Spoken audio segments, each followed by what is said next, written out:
India block यानी कि opposition ने अभी फिलहाल के टाइम पर सबमिट किया है नोटिस हमारी संसद पार्लियामेंट के अंदर में कि भाई हटाया जाएगा चीफ इलेक्शन कमिश्नर को। आप लोग को याद होगा मैंने ऑलरेडी लोकसभा के स्पीकर को हटाने का प्रोसीजर डिस्कस किया था, उसके ऊपर मेंस का क्वेश्चन भी दिया था। अभी यहाँ पर नेक्स्ट टॉपिक आप लोग का है चीफ इलेक्शन कमिश्नर को हटाने का, और ये कंट्रोवर्शियल इतना बन गया है टॉपिक जिसकी कुछ हद नहीं है, और ये कोई आज की बात नहीं है, लंबे समय से चल रहा है। तो इसके अंदर में आर्टिकल्स भी बताए गए हैं, इसके अंदर में कानून भी बताया गया है, किसके थ्रू ये प्रोसीजर फॉलो किया था वो भी बताया गया है, और यहाँ तक कैसे आकर पहुंच गए वो भी बताया गया है। तो अभी फिलहाल के टाइम पर मैं आप लोगों को पहले थोड़ा सा इलेक्शन कमीशन ऑफ इंडिया के बारे में बताता हूँ। हमारे देश के अंदर में इलेक्शन कमीशन इंडिया होते हैं जो कि चुनाव कराते हैं। तो यहाँ पर ये जो चुनाव आयोग होता है chief election commission of India, इसमें 3 लोग होते हैं भाई साहब। एक तो होता है मुखिया जिसको चीफ बोल देते हैं, और 2 होते हैं सबऑर्डिनेट जिनको इलेक्शन कमीशन बोल देते हैं। तो यहाँ पर जिसके अंडर में चीजें रहती हैं वह chief election commission of India कौन है आज की डेट में, ये आप लोग बताइए। अब ये जो इंसान है यहाँ पर हमारे देश के अंदर में ये इलेक्शन कंडक्ट कराते हैं, और इनको इलेक्शन कंडक्ट कराने की जो पावर है वो आर्टिकल 324 के अंदर में मिली हुई है। किस किस के इलेक्शन कंडक्ट कराते हैं, तो याद रखना हमारे देश के अंदर में पार्लियामेंट के इलेक्शन कंडक्ट कराते हैं, स्टेट लेजिस्लेचर के कंडक्ट कराते हैं, प्रेसिडेंट के कंडक्ट कराते हैं, और वाइस प्रेसिडेंट के कंडक्ट कराते हैं। अब इसमें भी आप लोग कंफ्यूजन हो सकते हो यहाँ पर, ये यहाँ पर लोकसभा और राज्यसभा दोनों के इलेक्शन कंडक्ट कराते हैं, और ये इंपॉर्टेंट पॉइंट है, ये राज्य के अंदर में लेजिस्लेटिव असेंबली और इसी के साथ में लेजिस्लेटिव काउंसिल यानी कि विधानसभा और विधान परिषद दोनों के इलेक्शन कंडक्ट कराते हैं।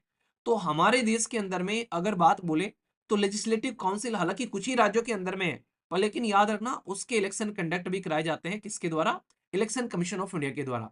तो हमारी संसद के इलेक्शन हो गए, हमारी स्टेट के इलेक्शन हो गए दोनों, और हमारे प्रेसिडेंट के इलेक्शन हो गए, और वाइस प्रेसिडेंट के इलेक्शन हो गए। और ये इनको पावर दे रखी है हमारे संविधान ने आर्टिकल 324 के तहत में कि तुमको ये इलेक्शन कंडक्ट कराने हैं। तो ये जो आर्टिकल 324 है इसकी पावर का इस्तेमाल कर कर ये इलेक्शन कंडक्ट कराते हैं, ये इलेक्शन कमीशन ऑफ इंडिया को ये पावर देता है। पर लेकिन अगर ये कुछ हरकतें करने लगे, भाई अपनी पावर का गलत इस्तेमाल करने लगे, दुरुपयोग करने लगे, और ये कुछ ऐसी बदतमीजी काटे, तो फिर सोल्यूशन भी निकलना चाहिए। अभी फिलहाल कंडीशन क्या बनी पहले मैं आप लोगों को कुछ और बैकग्राउंड इन्फॉर्मेशन बता देता हूँ। ये तो मैंने एक आर्टिकल बता दिया 324 यहाँ पर। हमारे देश के अंदर में आज की डेट में जब इलेक्शन कंडक्ट कराने की बात की जाती है, तो चीफ जस्टिस ऑफ इंडिया, खासकर आप लोग बोले सीधा सीधा सुप्रीम कोर्ट आप लोग बोल लो, सुप्रीम कोर्ट ने ये बोला कि भाई इलेक्शन कमीशन ऑफ इंडिया को अगर अपॉइंटमेंट करना है तो ये इंडिपेंडेंट होना चाहिए। क्योंकि देश में ये क्या करते हैं, ये एक वॉचडॉग है। वॉचडॉग का मतलब क्या होता है, वो एक तरीके से निगरानी रखने वाला कुत्ता जो कि यहाँ पर किसी पर्टिकुलर एरिया की निगरानी रखता है। जैसे यूपीएससी भी एक वॉचडॉग है, ठीक है, सुप्रीम कोर्ट भी एक वॉचडॉग है। तो एक तरीके से डॉग को पॉजिटिव वे में ले जाता है, ये नहीं बोल सकते कि भाई इलेक्शन कमीशन एक कुत्ता है, सुप्रीम कोर्ट एक कुत्ता है, ऐसे नहीं बोल सकते। तो यहाँ पर आप लोग इनको वॉचडॉग बोलोगे इस तरीके से कि हाँ भाई साहब ये इन चीज का ध्यान रखने के लिए हमारे देश के अंदर में है। तो ये कुत्ता जो होता है वफादार होता है, तो पॉजिटिव वे में इसको लेकर चलना है। तो ये अलग अलग 4 वॉच डॉग आप लोगों को देखने को मिलते हैं, जिनको CAG, election commission of India, supreme court और यूपीएससी बोलते हैं। हमारे देश के अंदर में यूपीएससी जो है वो क्या करता है, वो मेरिट सिस्टम को मेंटेन करता है। यानी कि राजा का बेटा राजा नहीं बनेगा, राजा वो बनेगा जो हकदार होगा। सुप्रीम कोर्ट क्या करते हैं, वो बेसिकली जस्टिस डिलीवर करते हैं, तो जस्टिस का ध्यान रखते हैं। साथ ही साथ में जो इलेक्शन कमीशन ऑफ इंडिया है वो डेमोक्रेसी को मेंटेन करते हैं। भाई जो जनता का रूल होना चाहिए, डेमो मतलब जनता, क्रेसी माने रूल, तो जनता का रूल होना चाहिए। और जो कैग है, controller and auditor general of India, वो आप लोग की मनी का ध्यान रखते हैं कि आप लोग की टैक्स पेयर की मनी का ढंग से इस्तेमाल होना चाहिए, तो आप लोग के पर्स का ध्यान रखते हैं। तो इसलिए इनको अलग अलग वॉच डॉग बोला गया है। अब इसमें से जो वॉच डॉग है इलेक्शन कमीशन ऑफ इंडिया, ये वाला जो वॉच डॉग है, यानी कि ये इलेक्शन का ध्यान रखने वाला जो हमारा कुत्ता है, वो वफादारी नहीं कर रहा है, ये आरोप लगा रहे हैं अपोजिशन वाले कि कुत्ता जो है वो वफादारी नहीं कर रहा है, देश के लोगों के खिलाफ जो है एक तरीके से वफादारी होनी चाहिए थी, वो नहीं हो रही है। रीजन क्या है, सबसे पहले अपॉइंटमेंट के बारे में बात करते हैं। हमारे देश के अंदर में सुप्रीम कोर्ट ने ये बोला कि इलेक्शन कमीशन ऑफ इंडिया को अगर अपॉइंटमेंट अगर ढंग से नहीं करेंगे तो ये वफादार नहीं होगा, जो इसको अपॉइंट करेगा उसका वफादार होगा। तो अगर गवर्नमेंट अपॉइंट करेगी तो ये वाला कुत्ता जो है गवर्नमेंट का वफादार रहेगा यहाँ पर।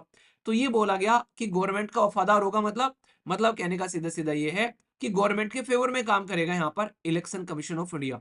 इसीलिए सुप्रीम कोर्ट ने बोला था कि इसको अपॉइंट करने के लिए हमारे देश के अंदर में 3 मेंबर की कमेटी होनी चाहिए, और उसमें यहाँ पर सबसे पहले तो हमारे देश के प्राइम मिनिस्टर होंगे, दूसरे नंबर पर उसमें चीफ जस्टिस ऑफ इंडिया होंगे, और तीसरे नंबर पर उसमें लीडर ऑफ अपोजिशन होंगे। तो ये हमारे देश के अंदर में कमेटी बनाएगी अपॉइंट करने के लिए। पर लेकिन गवर्नमेंट की सांसें थम गई, क्योंकि गवर्नमेंट तो अपने हिसाब से अपॉइंट करना चाहती थी। गवर्नमेंट ने क्या किया, चीफ जस्टिस ऑफ इंडिया को निकाल कर साइड में रख दिया और बोला इसमें जो है हमारे एक मिनिस्टर रहेंगे, जैसे कि होम मिनिस्टर आ गए यहाँ पर। तो अभी कौन मेजोरिटी से अपॉइंट करेंगे? भाई दो ने बोला इसको अपॉइंट करेंगे तो उसी को करेंगे, तो इसका कोई मतलब रह नहीं गया अपोजिशन के लीडर का। तो अभी सरकार अपने अंगूठे के नीचे रखती है इलेक्शन कमीशन ऑफ इंडिया के अपॉइंटमेंट को। इसको लेकर सबसे बड़ी समस्या देखने को मिलती है। अभी यहाँ पर ये बार बार अपोजिशन वाले आरोप लगाते हैं कि भाई हमारा जो इलेक्शन कमीशन ऑफ इंडिया जो है वो कॉम्प्रोमाइज हो चुका है, तो उसको हटाना है फिलहाल के टाइम पर। और यहाँ पर ये जो चीफ जस्टिस ऑफ इंडिया इन्होंने हटाया, ये ऐसे नहीं हटा दिया। सुप्रीम कोर्ट ने ये बोला था कि अगर तुम चाहते हो कि ये कमेटी जो हमने बनाई है ये काम न करे, तो एक कानून लेकर आओ, अपॉइंटमेंट किस तरीके से होनी चाहिए हमारे देश के अंदर में इलेक्शन कमीशन ऑफ इंडिया की। तो जो काम पिछले 70 सालों में नहीं हुआ, वो काम इन्होंने पिछले 70 दिनों के अंदर में करके साइड में रख दिया था। क्यों? क्योंकि भाई अब इनके हाथ से इलेक्शन कमीशन ऑफ इंडिया निकल रहा था। तो हमारे देश की जो गवर्नमेंट है वो इतनी कर्मठ है, उन्होंने रातों रात बैठकर भाई साहब पूरा का पूरा कानून लेकर आ गए, जिसको chief election commissioner and other commissioner appointment condition act लेकर आ गए। इनका टर्म ये रूल बेसिकली कि हम लोग अपॉइंटमेंट करेंगे, और चीफ जस्टिस ऑफ इंडिया को निकालकर साइड में रख दिया इमीडिएटली। यहाँ पर इनका क्रिटिसिज्म भी हुआ, बोला सुप्रीम कोर्ट की भाई तुम ही को निकाल दिया, तुम कुछ इसके ऊपर एक्शन लो। तो सुप्रीम कोर्ट ने बोला कि भाई अब ये मैटर हो गया है किसका, सेपरेशन ऑफ पावर वाली बात, क्योंकि अब इन्होंने कानून बना दिया है, और कानून बना दिया है इन्होंने बाकायदा पार्लियामेंट के अंदर पास कर कर। तो अब मैं चाहकर भी इनका कुछ नहीं बिगाड़ सकता, क्योंकि अब तो इन्होंने लेजिस्लेटिव प्रक्रिया फॉलो कर ली है, और यहाँ पर लेजिस्लेटिव प्रक्रिया फॉलो कर कर कानून बना दिया है। अब उसी में अपॉइंटमेंट होगी, सर्विस की कंडीशन होगी, उनका रेजिग्नेशन या रिमूवल होगा, सारा इसी के हिसाब से चलेगा। अब मेरा कोई काम यहाँ पर रह नहीं गया है। Tata bye bye, see you tomorrow. तो अब आज की डेट में इलेक्शन कमीशन ऑफ इंडिया जो है वो यूनियन गवर्नमेंट के कंट्रोल में रहता है, क्योंकि यहाँ पर उन्हीं के द्वारा अपॉइंटमेंट किया जाता है। तो ये कंडीशन यहाँ पर खराब हो जाती है। सेपरेशन ऑफ पावर का कॉन्सेप्ट किस आर्टिकल में आता है, तो ये आप लोग बता दीजिएगा। तो अभी अपोजिशन इस चीज को लेकर फ्रस्ट्रेट हो गई कि एक तो चीफ जस्टिस ऑफ इंडिया को निकालकर साइड में कर दिया, ऊपर से इलेक्शन कमीशन ऑफ इंडिया जो है वो यहाँ पर अपनी मनमानी चलाते हुए नजर आते हैं। तो इसलिए इन्होंने बोला भाई इस इंसान को हटाओ, ये इंसान जो है हमारी डेमोक्रेसी यानी कि जनता के लिए फायदे का नहीं है। तो इसके चलते यहाँ पर इन्होंने क्या किया, हमारे देश के अंदर में इसको रिमूव करने की प्रक्रिया के बारे में स्टार्ट कर दी प्रक्रिया, कि भाई इसको रिमूव करेंगे। तो प्रक्रिया क्या है, अब मैं वो प्रक्रिया बताने जा रहा हूँ कि भाई कैसे यहाँ पर इनको हटाया जाएगा। तो जिस पर्टिकुलर आर्टिकल में पावर दे रखी है आर्टिकल 324 के अंदर में, उसी आर्टिकल के अंदर में छुपा रखा है इसको हटाने का प्रोसीजर भी। यहाँ पर आर्टिकल 324 का 5वां पार्ट जो है वो यहाँ पर बात करता है कि इसको हटा दो। तो अभी मैं आप लोगों को 5 स्टेप में हटवाता हुआ तो दिखाऊंगा इलेक्शन कमीशन ऑफ इंडिया को, ठीक है। मतलब आप लोगों को ध्यान रखना है कि भाई यहीं से इसकी इंडिपेंडेंट आती है, इसी आर्टिकल से रिलेटेड, इसी आर्टिकल से हटाया जाता है, इसी आर्टिकल में पावर दे रखी है। पर ध्यान रखना जो सबसे इंपॉर्टेंट लाइन है वो है ये वाली, कल को चलकर कोई बोल दे कि इलेक्शन कमीशन ऑफ इंडिया का इंपीचमेंट करते हैं। भाई साहब, impeachment word only president of India के लिए इस्तेमाल किया जाता है, इलेक्शन कमीशन ऑफ इंडिया के लिए इंपीचमेंट वर्ड का इस्तेमाल नहीं करेंगे। हम लोग स्पीकर के लिए भी इंपीचमेंट का इस्तेमाल कर रहे थे, देखा यहाँ पर अभी यहाँ पर इंपीचमेंट बोल रहे थे कई सारे बच्चे। तो स्पीकर का भी इंपीचमेंट वर्ड कहीं पर इस्तेमाल नहीं करेंगे, ये आप लोग ध्यान रखना। तो यहाँ पर चीफ इलेक्शन कमीशन जो है वो ओनली रिमूव किए आते हैं सेम मैनर, सेम जो ग्राउंड एज ए जज ऑफ सुप्रीम कोर्ट, यानी कि सेम तरीके से हटाया जाता है जैसे सुप्रीम कोर्ट के जज को हटाया जाता है। क्यों? क्योंकि उसकी इंडिपेंडेंसी बनाए रखने के लिए। तो election commission of India can be remove only recommendation जो है चीफ इलेक्शन कमिश्नर। तो अब ध्यान रखना, मैंने बोला था 3 लोग हैं यहाँ पर। अब एक तो इंसान को हटाएंगे कैसे, भाई जैसे सुप्रीम कोर्ट के जज को हटाते हैं, जो कि चीफ यानी कि जो साहबजादे सबसे बड़े हैं, उनको तो सुप्रीम कोर्ट के जज के तरीके से हटाएंगे। पर लेकिन जो नीचे 2 प्यादे हैं यहाँ पर, उन प्यादों को इसके बोलने पर ही हटा देंगे। तो इसलिए उन बेचारों को इसके हिसाब से काम करना पड़ता है कि पता चला कल को हटाना दे यहाँ पर। तो ये कंडीशन आप लोगों को देखने को मिलेगी। आगे बढ़ते हैं यहाँ पर। अब यहाँ पर इसके लिए प्रक्रिया क्या है अगर इसको हटाना है, तो वैसे तो मेंशन कर रखा है आर्टिकल 324 के अंदर में, ये तो आप लोग का कॉन्स्टिट्यूशनल एंगल हो गया। और भाई साहब अब अगर हटाना है तो कोई प्रक्रिया भी लिखनी चाहिए ना। संविधान के निर्माता इतने ठाली तो थे नहीं कि भाई साहब वो प्रक्रिया भी लिख के जाएंगे। तो क्योंकि उस टाइम पर अगर वो प्रक्रिया भी लिख देते तो संविधान की जो किताब है वो किताब नहीं, वो लाइब्रेरी बन जाती। तो उन्होंने मेंशन कर दिया कि भाई प्रक्रिया तुम अपना डिसाइड कर लो, ठीक है। जैसे मम्मी पापा ने तुमको पैसे दे दिए महीने के, तो भाई अपने हिसाब से डिसाइड कर लो तुमको कहाँ पर खर्च करने हैं। अगर वो बैठ जाए बिल्कुल कि भाई साहब 1 रुपया यहाँ करना है, 2 रुपये यहाँ करना है, 3 रुपये यहाँ करना है, तो फिर तुम रोते फिरोगे यहाँ पर। तो इसलिए संविधान निर्माता तुमको आजाद करना चाहते थे, उन्होंने आर्टिकल 324 में हटाने की बात कर दी, भाई प्रक्रिया तुम अपना आप बता लो। तो यहाँ पर chief election commissioner and other commissioner act है 2013 का, उसमें यहाँ पर इनेक्ट किया गया, और उसमें सेक्शन 11 जो है वो डील करता है resignation and removal chief election commissioner और इलेक्शन कमिश्नर के बारे में। तो ये हमारे देश के अंदर में दोनों चीजें फॉलो की जाती हैं, संविधान यानी कि कॉन्स्टिट्यूशन का भी इस्तेमाल किया जाता है, और स्टैट्यूटरी जो कानून बनाया गया उसका भी इस्तेमाल किया जाता है, और उसके हिसाब से फिर हम लोग हटाते हैं सुप्रीम कोर्ट जज के मैनर में। अब ये मैनर क्या है उसके बारे में हम लोग बात कर लेते हैं। पर लेकिन उससे पहले भाई 2 ग्राउंड है जिसके बारे में हम लोग हटाने की बातें करते हैं। वो कौन-कौन से ग्राउंड है?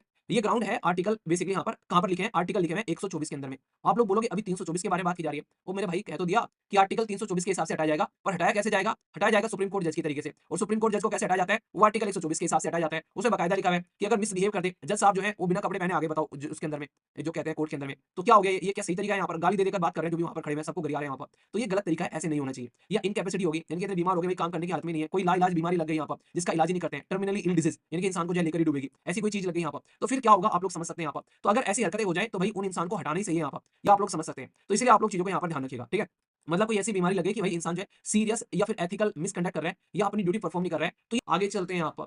अब यहाँ पर अगर हटाना है तो फिर से क्या होगा, पार्लियामेंट्री जो प्रोसीजर है रिमूवल का, तो जजेस इंक्वायरी एक्ट होता है जिसके थ्रू यहाँ पर ये काम किया जाता है।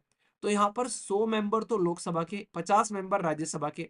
ये भाई ये कहते हैं कि हाँ हटाना है, हटाना है भाई जहां पर भी चाहो हटा लो। लोकसभा में स्टार्ट कर लो, राज्यसभा में स्टार्ट कर लो, दोनों में से किसी में भी स्टार्ट कर सकते हो, दोनों को आजादी दे रखी है हटाने की। ठीक है भाई साहब हो गई स्टार्ट। आगे एडमिशन किया जाता है मोशन, स्पीकर के पास जाते हैं लोकसभा में या फिर राज्यसभा के पास जाएंगे, जहां पर अगर मतलब चेयरमैन के पास जाएंगे अगर राज्यसभा में जाएंगे। फिर क्या होगा, अगर यहाँ से इन्होंने अप्रूवल दे दिया, अगर रिजेक्ट कर दिया तो कहानी वही खत्म हो जाएगी, अगर अप्रूवल दे दिया तो कहानी आगे बढ़ेगी। यहाँ पर मानिए जैसे रिश्ता लेकर पहले मम्मी के पास में गए, मम्मी ने अप्रूवल दे दिया, पापा के पास में गए, पापा ने जो है नहीं होने की है शादी भाई साहब। तो यहाँ पर फिर पापा जो है बेसिकली मम्मी को बोलेगी मम्मी पापा को मनाओ यार हद हो गई यार। तो फिर क्या होगा, फिर कंडीशन बनेगी यहाँ पर, तो ऐसे आप लोग समझ सकते हैं। तो कहने का मतलब है कि अगर रिजेक्ट हो गया तो भाई रिजेक्ट हो गया, यहाँ पर मम्मी बोलेगी पापा ने जो बोल दिया वही चलेगा घर के अंदर में। एक बात बताऊं, जिन घर के अंदर में पेरेंट जो है उनकी ट्यूनिंग सेम रहती है ना, ये बच्चों को बहाने बनाने की चांसेस कम मिलते हैं, इससे बच्चे का नेचर ठीक होता है। अभी एक साइकोलॉजिकल स्टडी पढ़ रहा था मैं, जहां पर माँ और बाप जो हैं वो थोड़े डिफरेंट होते हैं, मतलब उनकी आपस में ही नहीं बनती है। बच्चे को अगर माँ माँ डांटे तो बाप आ जाता है और बाप डांटे तो माँ आ जाती है। वहां पर बच्चे को जो है पता है, बच्चा ऐसी हरकतें करता है जैसा नेपाल, मतलब भाई साहब अगर इंडिया बदतमीजी काटेगा तो चाइना की गोद में चला जाएगा, चाइना बदतमीजी काटेगा तो इंडिया की गोद में आ जाएगा। तो बच्चे की हरकत नेपाल जैसी हो जाती है, और यहाँ पर उसको पता है किस टाइम पर किसका यूज करना है। तो ये गलत तरीके होते हैं, इसलिए पेरेंट्स को जो है वो एक ही साथ में रहना चाहिए। अगर माँ ने डांटा है तो भाई साहब बाप को जो है उसको सहानुभूति नहीं दिखानी चाहिए उस टाइम पर, और अगर बाप ने डांटा है तो माँ को सहानुभूति नहीं दिखानी चाहिए। मतलब बच्चे का नेचर खराब होता है इसकी वजह से, ऐसे आप लोग कनेक्ट कर लेते हैं। तो उसको नेपाल नहीं बनाना, ये बात ध्यान रख लेना। बातें करते हैं यहाँ पर तो कोई भी एडमिट कर सकता है, यहाँ पर कोई भी रिजेक्ट कर सकता है, डिपेंड करता है इनके ऊपर में। अगर बात करें यहाँ पर इंक्वायरी की जाती है एडमिट करने के बाद में कि भाई क्या रियलिटी में सही में ये इंसान जो है ये इनकैपेसिटी है, क्या इस इंसान ने सही में मिसबिहेव किया यहाँ पर। पता चला भाई साहब उसमें पता चला जो है इलेक्शन कमीशन ऑफ इंडिया जो है यहाँ पर वो कह रहे बैठे हुए हैं एक कॉन्फ्रेंस करा रहे हैं, ठीक है। कॉन्फ्रेंस करा रहे हैं, कॉन्फ्रेंस में क्या करे भाई साहब, पिचकारी लेकर आ गए, सबके ऊपर में कलर फेंक रहे हैं यहाँ पर। भाई साहब बुलाया था यहाँ पर लोगों को कि हाँ भाई साहब कौन वो कराएंगे इलेक्शन कमीशन, तो यहाँ पर पूरा का पूरा इलेक्शन का शेड्यूल डिस्कस करना था, वहां पर पटाखे फेंक रहे हैं उनके ऊपर में जला जला कर यहाँ पर। तो मिसबिहेव हो गए ना एक तरीके से यहाँ पर। तो देखना है यहाँ पर इनको जजेस ये क्या करेंगे, 3 मेंबर की कमेटी बैठेगी। ये देखिए किसी के ऊपर पिचकारी तो नहीं फेंकी, किसी के ऊपर में यहाँ पर हरकतें नहीं की उल्टी उल्टी सीधी यहाँ पर। तो सुप्रीम कोर्ट के जज रहेंगे, chief justice of high court भी रहते हैं इसके अंदर में, और डिस्टिंग्विश्ड ज्यूरिस्ट रहते हैं यहाँ पर। तो ये कमेटी इस तरीके से बन जाती है जो डिसाइड करती हुई नजर आती है यहाँ पर। और फिर क्या करते हैं, फिर पार्लियामेंट के अंदर में जाकर वोटिंग की जाती है कि majority of total member each house, जितनी मेजोरिटी है यहाँ पर, और 2/3 जो होती है वोट प्रेजेंट एंड वोटिंग की जाती है। ये दोनों कंडीशन फुलफिल करके मतलब मोशन पास की जाती है। और फिर सेम ये सेशन जो है एक तरीके से दोनों पास करते हैं इसी पैटर्न में। और अगर ये पास हो जाता है तो फिर क्या करते हैं, फिर भाई साहब प्रेसिडेंट जो है उस पर साइन कर देते हैं अपने यहाँ पर, और फिर हटाने का प्रक्रिया स्टार्ट हो जाता है। यानी कि जैसे ही प्रेसिडेंट ऑफ इंडिया ने साइन मारा, उसके बाद में ऑटोग्राफ पहुंच गया और इसके बाद में कहानी खत्म हो गई, और उस इंसान की जो है कल्टी मार दी जाती है। जो भी सारी की सारी बातें मैंने आप लोगों को पढ़ाई है, ये एक ही पर्टिकुलर स्लाइड में कवर हो जाती है अगर आप लोगों को रिवीजन करना हो। आर्टिकल 324 हो गया, इसके बारे में ध्यान रख लेना, सुप्रीम कोर्ट के जज के मैनर में मिसबिहेव और इनकैपेसिटी हो गया, लोकसभा में 100 और राज्यसभा में 50, 3 मेंबर की कमेटी, पार्लियामेंट ने पास कर दिया स्पेशल मेजोरिटी से, प्रेसिडेंट ने फाइनल रिमूवल के ऑर्डर दे दिए, और इंसान को बोल दिया tata bye bye see you tomorrow, दिख मत जाना मोहल्ले में, ठीक है। नहीं तो नंगा करके मुंह काला करके घुमाया जाएगा, तुमको हटा दिया गया है यहाँ से तुम्हारी हरकतों की वजह से, अब दिख मत जाइए इसके एरिया में। तो ये सारा का सारा रिवीजन है आप लोग का पूरे टॉपिक का। मजा आ गया तो थम्स अप दे देना, कोई डाउट है तो पूछ लेना।